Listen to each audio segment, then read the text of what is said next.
네. 예수님은 가만 보면 그 공생애의 사역 기간 동안은 확실하게 트러블 메이커였던 것은 분명합니다. 하여튼 가는 곳곳마다 문제를 일으키시죠. 어찌 보면 일부러 그러는 것 아닌가 싶을 정도로 말입니다. 그런데 또 그 의도를 살펴보면 일부러 그런 것이 맞는 것 같기도 합니다. 오늘 여러분들과 함께 읽은 이 성전 정화 사건이다, 성전 청결 사건이다 하는 이 일은 실제로는 예수님의 공생의 기간 동안에 2번 있었습니다. 예수님의 사역 초기에 한 번 있었고, 두 번째 오늘 우리가 읽는 이 마지막 즈음에 있었던 거죠. 요한복음 2장 13절부터 기록된 것은 예수님의 공생의 초기에 있었던 성전 청결 사건이었습니다. 그런데 가만히 생각해 보면 그때도 동일하게 이런 방식으로 성전의 정화 운동을 하셨다. 얼마나 많은 사람들이 깜짝 놀라고, 그리고 그때부터 요 주의 인물로 보지 않았겠습니까? 저 이상한 나사렛 청년 하나가 이 사회를 혼란스럽게 한다. 특히 대제사장들과 제사장, 그리고 바리새인들, 그리고 서기관들, 이렇게 종교 지도자들은 마치 눈에 가시가 들어간 듯이 그렇게 예수님을 따가운 시선으로, 그리고 불편한 감정을 가지고 아마 주시했을 겁니다. 아닌 게 아니라 예수님의 사역하시는 그 곳곳마다 놀라운 일들이 일어나고 병 고치는 일들이 일어나고 기적이 일어나긴 했지만, 그러나 전파하는 메시지들은 때로는 부딪히고, 때로는 도전적이고, 때로는 충동적인 그러한 말씀들이었거든요. 그러니까 예수님을 곱게 보지는 않았던 것 분명합니다. 오늘 이 두 번째 있었던 성전 정화운동, 이 사건을 통해서 우리가 이미 알고 있는 그러한 내용들이지만 다시 한번 되짚어보는 그러한 시간을 갖도록 합니다. 예수님께서 예루살렘 성전으로 들어오신 이후에 이 일을 행하시지요. 그러니까 예수님께서 예루살렘으로 입성한 것만으로도 매우 센세이션한 일이었습니다. 더군다나 왕으로 오신다라는 그러한 이야기와 또 그를 맞이하는 군중들의 호산나, 그리고 그들의 행위들, 이 종려나무 가지를 흔들고 또 겉옷을 벗고 그래서 길바닥에 깔고 마치 왕의 행차처럼. 그런데 정작 나가보니 정말 별 볼 일 없는 거예요.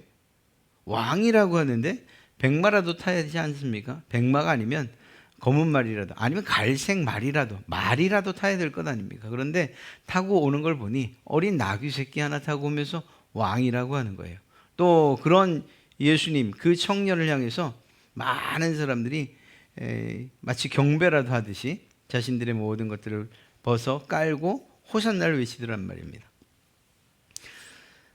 들려지는 소문은 이상했지만 실제로 보는 현상은 너무 초라하고 너무 이상하고, 그리고 아무런 힘도 그리고 능력도 권세도 없어 보이는 그러한 모습이었죠. 어찌되었거나 그렇게 예루살렘 성으로 입성하신 예수님께서 하신 그 일이 무엇이냐? 바로 오늘 12절로 이어져 성전을 깨끗게 하시는 일로 이어진 것입니다. 이미 우리는 잘 알고 있어요. 제가 여러분들과 함께 나눴기 때문에 왜 예수님께서 성전을 깨끗게 하셨는가? 성전이 더러웠겠습니까? 그렇진 않았죠. 특히 이 유월절 및 제사를 드려야 하는 이 절기에는 특별함이 있기는 했습니다. 첫째는 사는 곳이 어느 곳이든지 간에, 그곳이 국내이든 아니면 해외이든, 이 유대인 남자들은 반드시 예루살렘 성으로 와서 예루살렘 성전에 와서 제사를 드려야만 했습니다. 이거는 유대인들이라면 누구나 그렇게 해야 했습니다. 그러니까 아무리 먼 곳에 있어도 이곳에 와서 제사를 드려야 되죠. 제사를 드린다는 게 단지 우리처럼 지금 이렇게 어떤 한 장소에 모여서 예배를 드리는 이런 형식이 아니었죠. 자기의 죄 사함을 받을, 자기의 죄를 사해 줄 재물들을 가지고 오는 것이었습니다. 양 혹은 또 비둘기 등등 이러한 재물을 가지고 와야 되는 거죠. 그리고 또 한 가지가 뭐였냐면 유대인 남자들은 성전 세금을 바칠 의무가 있었습니다. 그리고 또 그 세금을 바치기 위해 이 바쳐지는 세금이 어떤 것이어야 되는가? 로마의 화폐로는 안 돼요. 이스라엘에서 통용되는 은전. 그러다 보니까 이것을 환전해야 되는 환전소가 있어야만 했습니다. 그래서 이 절기가 되면 이 예배당 안에, 그러니까 성전 안 이방인의 뜰에 이런 환전소가 차려지죠. 물론 그 이전에 어마어마한 사람들이 오니까 성전 안의 환전소 이전에 다른 여러 곳에도 환전소가 있습니다. 그곳에서 미리 바꿔오면 좋지만 그렇지 못하게 되면 이곳에 와서라도 바꿔야 되는 거죠. 그래서 바꿔서 성전세를 드리고 또 자기가 가져온 재물을 가지고서 짐승을 가지고서 제사를 드려야 되는. 자, 그런데 이렇게만 보면 거기서 도대체 무슨 일이 있을 수 있겠는가 싶지만 여기에 인간의 탐심이 작용이 되지요. 이런 기회가 있을 때에 한몫 잡으려는 사람들의 이런 불순한 의도가 이제 실행이 됩니다. 그 우두머리가 누구였느냐? 대제사장, 바리새인들, 서기관들, 성전 지도, 그러니까 종교 지도자들. 이들이 이 성전을 의도치 않게 더럽히는 그런 일들을 하게 됩니다. 어떤 방식으로? 첫째는 환전을 하는데 거기에 수수료를 붙이는 겁니다. 그런데 수수료가 꽤 돼요. 꽤 돼요. 예를 들어서 하나 1.6이라는 그러니까 16이라는 성전세를 내야 했다면 거기에 4라고 하는 이 수수료를 붙여야 합니다. 그런데 이 수수료 자체가 적지 않아요. 한 사람 하루 노동의 반값이나 됩니다. 그러니까 수수료 그 수없이 많은 사람들에게 환전만 해주면서 수수료를 받는 거예요. 그게 거의 폭리 수준이죠. 거기다가 그러면 가져온 짐승을 가지고서 제사하면 되지 않느냐? 그렇죠. 그러면 됩니다.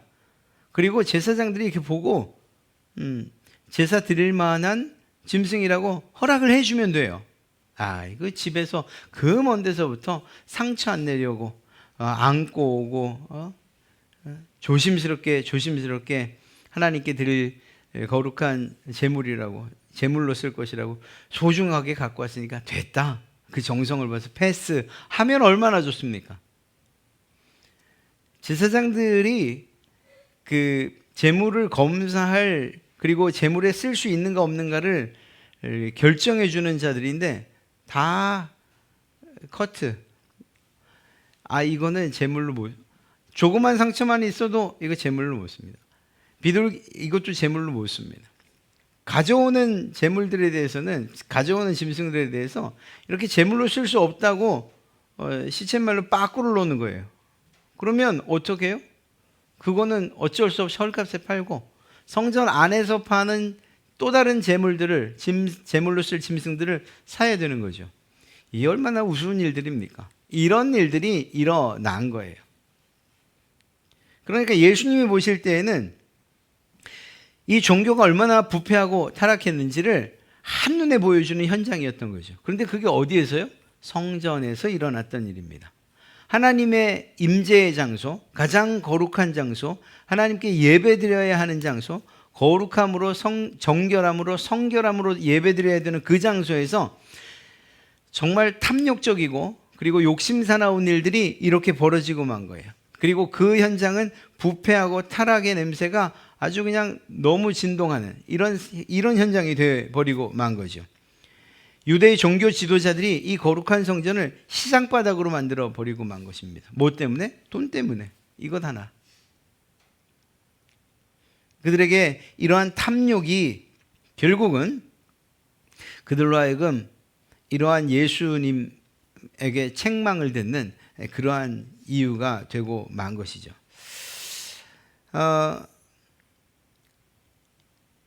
이러한 사람들의 잘못된 생각과 그리고 탐심으로 시작된 그러한 부조리한 일들과 그것의 마치 그것이 전통처럼 이어져 내려오는, 그래서 예배를 하러 온 사람들의 그러한 신실함을 무참히 깨버리는 일들이 그 성전에서 일어나고 있었던 것입니다. 사람에게 탐심이 있으면 결국은 그것은 타락의 길을 갈 수밖에 없어요. 성경에도 이러한 욕심이 지나쳐 탐심이 되고 탐욕이 되는 순간에 정말 나락으로 떨어지는 그러한 사람들, 그런 이야기들이 얼마나 많습니까? 그렇죠. 뭐 돈에 대한 혹은 또 사람에 대한 이런 탐심과 탐욕들이 결국은 죄의 길을 가게 하는 것을 보게 됩니다. 그리고 이 일이 바로 이 성전에서 있었던 것입니다. 예수님은 그것들을 그냥 두시지 않고 오늘 말씀대로 다 뒤집어 엎습니다. 그래서 돈 바꾸는 사람들의 상과 비둘기 파는 사람들의 의자를 둘러 엎으시고, 그리고 무엇이라고요? 강도의 구렬을 너희가 만들었다. 강도의 소굴로 만들었구나. 시장바닥도 아니고 강도의 소굴로 만들었다. 강도가 어떤 사람들입니까? 칼 들고 무기 들고서 돈 내놓으라고 하는 사람들 아닙니까? 거룩한 성전에서 예배하러 온 자들에게 비둘기 파는, 그리고 또 환전하는 사람들이 칼만 안 들었지 강도와 같은 짓을 거기서 하고 있었던 것이고, 그건 누구의 묵인하에? 종교 지도자들의 묵인하에 이런 일이 벌어지고 있었던 것이죠. 오늘 이 말씀을 읽으면서 교회는 거룩한 곳이고 오늘 특별히 예배하는 곳이구나 라는 사실을 알 수 있습니다. 그러면서 쉽게 넘어가죠. 아이고 참 못된 사람들, 어떻게 거룩한 성전을 그렇게 만들 수가 있는가. 그런데 사실은 오늘날 우리에게도 이 말씀은 매우 중요한, 그리고 날카로운 경고의 메시지라고 할 수 있습니다. 우리 교회가 어때야 되는가 하는 것들을 이 말씀이 알려주고 있기 때문이에요. 교회는 어떤 것이어야 됩니까? 예수 그리스도의 완전한 희생으로 말미암아 하나님의 백성된 사람들, 그 누구 하나 하나님 앞에서 특별히 잘난 사람들 없고, 그렇다고 정말 예수님께서 난 널 위해서는 죽지 못하겠어 라고 말할 만한 사람도 없는, 모두가 주님의 그 보혈의 공로를 동등하게 힘입은 사람들, 그래서 서로를 형제라고 이야기하고 자매라고 말하고 하나님을 한 아버지라고 부르는 가족과 같은 그러한 관계가 이 교회 아니죠.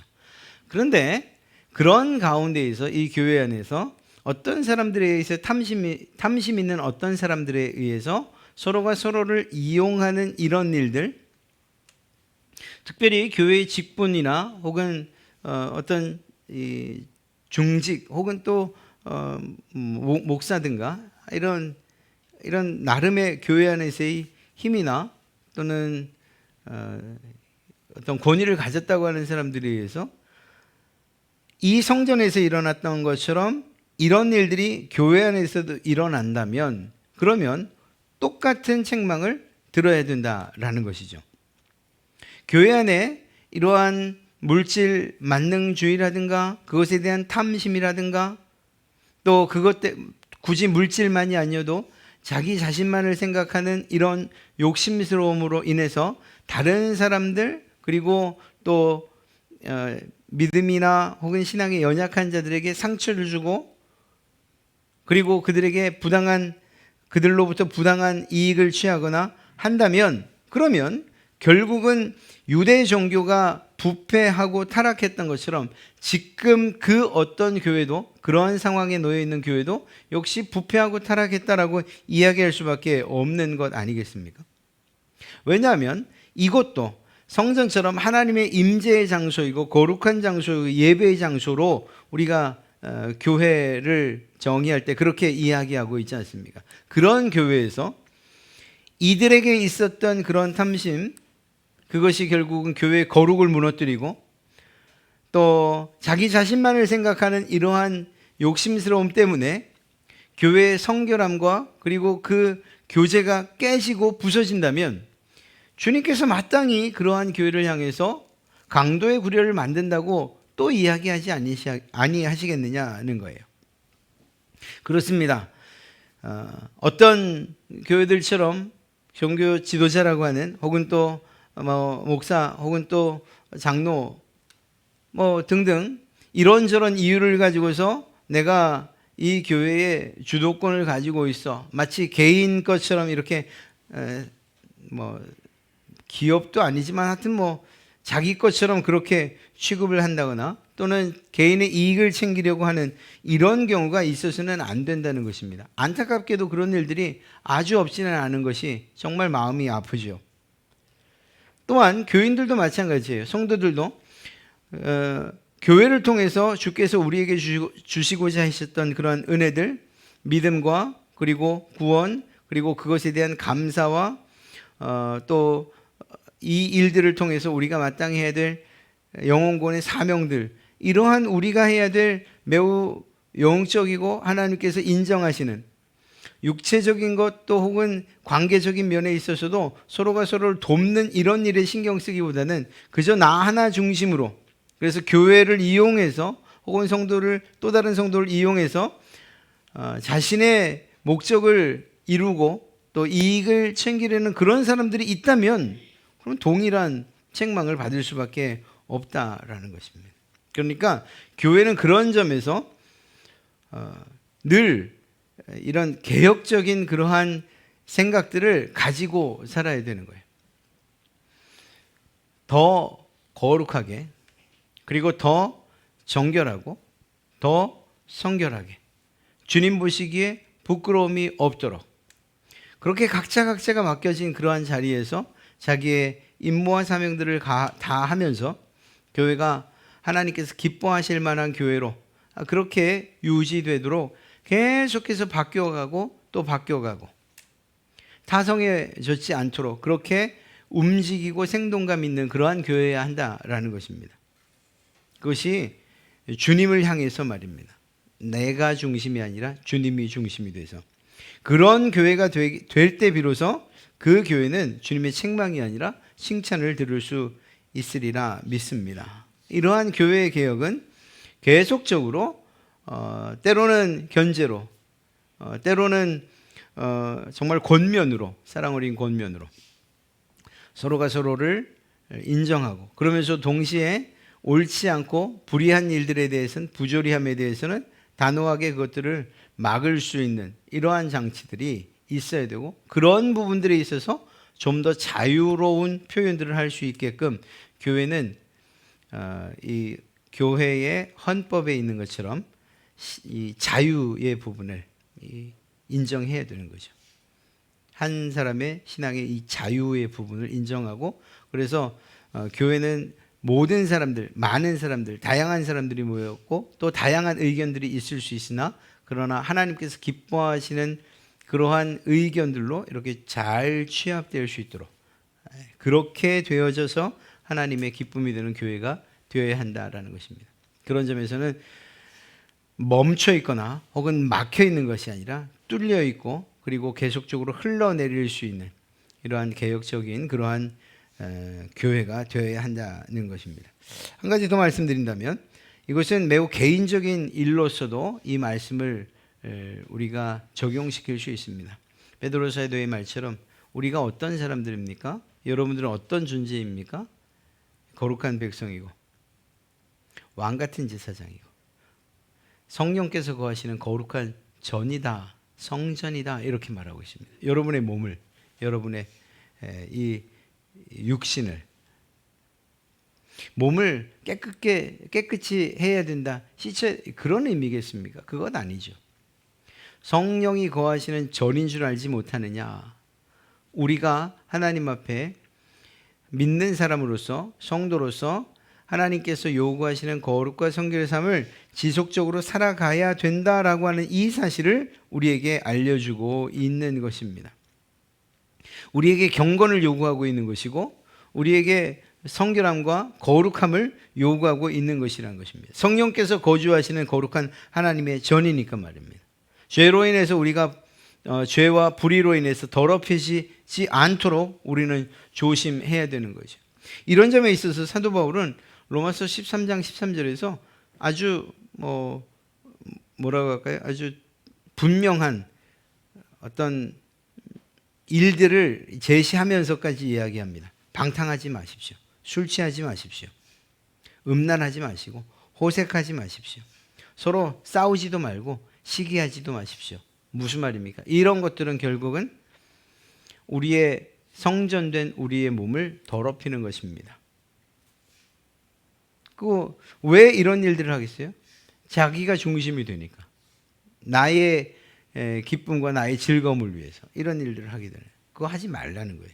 그런 일들을 통해서 우리 몸을 더럽힐 때는 결국 주님께서 너희가 성령이 거하시는 전을 강도의 소굴로 만드는구나, 이런 이야기를 피할 수가 없다니까요. 모든 성도들은 거룩의 삶을 살아야 할 그러한 책임이 있다라는 사실입니다. 이러한 하나님의 성전된 우리의 몸을 정말 하나님께서 기뻐하지 아니하시는 것들로 더럽힌다면 그것에 대한 책임을 우리가 반드시 져야만 한다라는 것이죠. 우리의 몸을 죄와 불의로부터 지켜서 거룩하게 보존하고, 그리고 우리 안에 거하시는 그 성령님과 더불어서 끊임없는 교제, 영과 진리로 드리는 그러한 예배, 진심으로 하는 헌신과 봉사, 감사함으로 드리는 그러한 헌금들, 우리의 신앙생활이 여러분들의 깨끗한 그러한 성전으로부터 시작되어지는 그러한 신앙의 행위들일 때 비로소 하나님께서 인정하시고 또 칭찬하시는, 더 나아가 여러분들에게 큰 은혜와 복으로 함께 하신다는 사실을 오늘 말씀하고 있습니다. 그러면 성전은 어떤 곳이어야 하는가? 주님이 말씀하셨던 것처럼 기도하는 곳이다.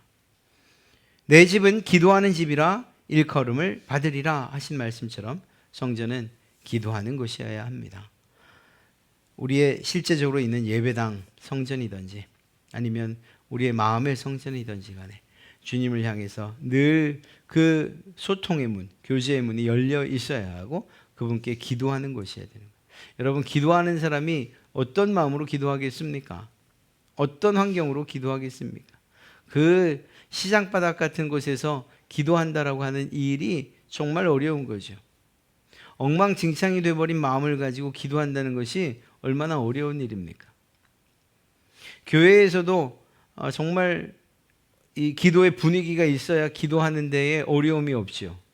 그렇습니다. 그러니까 기도하는 집이다 라고 할 때엔 단순하게 내가 나와 기도한다는 것만을 의미하는 것이 아니라 교회는 교회대로 기도할 수 있는 그러한 상황들, 그러한 환경들을 제공해야 된다는 것을 의미하는 것이고, 그것에 대해서 책임 있는 사람들은 그러한 일들을 제대로 그리고 잘 정리할 필요가 있는 거예요.